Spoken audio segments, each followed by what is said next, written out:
Você pode até não acreditar na Bíblia, mas em coincidências você acredita, né? Então deixa eu te contar uma coincidência. Em Mateus 24, que está dentro do livro que eu acredito, a Bíblia, os discípulos de Jesus começam a encher ele de perguntas sobre o fim dos tempos, sinais da sua volta. E o curioso é que os próprios discípulos, eles não entendiam quando Jesus falava: o Filho do Homem será entregue, morto e ao terceiro dia ressuscitará. E a prova disso que eles não entendiam é que quando Jesus foi preso, Pedro corta a orelha do soldado para defender Jesus. E Jesus repreende ele: guarde a espada, Pedro. Você acha que se eu não pedisse ao meu pai uma legião de anjos para me salvar, ele imediatamente não faria isso?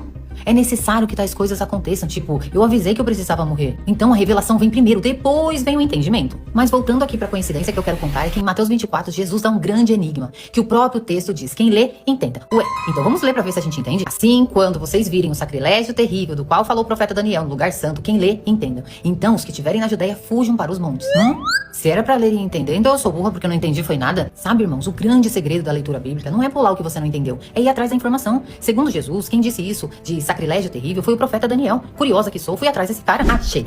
Tá em Daniel 9. Daniel estava ali fazendo uma oração, clamando por misericórdia pela nação de Israel. O coitado estava jejuando, vestido de pano de saco, em completa humilhação. Senhor, eu sei que somos pecadores, que desobedecemos, merecemos isso, mas afasta de Jerusalém da tua ira. Aí aparece um anjo para Daniel, o anjo Gabriel, que ele já tinha visto em outro momento. Ele fala assim: Daniel, sua oração chegou ao céu assim que você começou, porque você é muito amado, mas preste atenção aqui. O anjo explica para Daniel que apesar da oração dele ter chegado até o céu, já existe um decreto do próprio Deus para essa nação e para o fim do mundo. E o anjo começa a revelar 4 eventos futuros. Primeiro, a reconstrução de Jerusalém. Segunda, a vinda de um príncipe ungido, que hoje sabemos que é Jesus, mas naquela época ele não sabia. Terceiro evento, a morte desse mesmo ungido. Quarto evento, a destruição de Jerusalém novamente. Escrava bem essas 4 profecias, porque é exatamente aqui que eu vou te contar a coincidência. Pensa que Daniel, quando recebeu essa profecia, ele e seu povo judeu estavam vivendo sob o domínio do Império Babilônico, que tinha invadido a sua cidade, Jerusalém, e destruído o templo deles. Qual a possibilidade dessas 4 profecias se cumprirem naquele cenário? Porque pensa comigo, o rei da Babilônia, que era Nabucodonosor II, era um cara completamente ruim. Ele jamais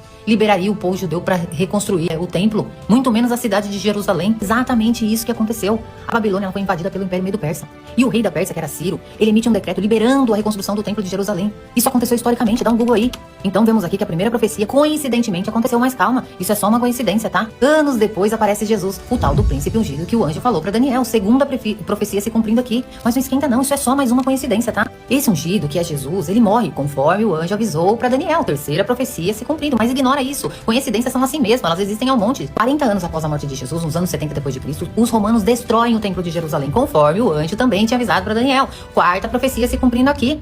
Caraca, cumpriu todas as profecias. A Bíblia mesmo cheia de coincidências, você não acha? E sabe o que é o mais curioso? Daniel recebeu tudo isso, mas nem viveu pra ver tudo isso acontecer. Nem teve a chance de dizer: tá vendo? Eu avisei pra vocês que isso aconteceria. Só que apesar dele não ter visto, ele anotou. E a gente tá aqui pra ler e comprovar.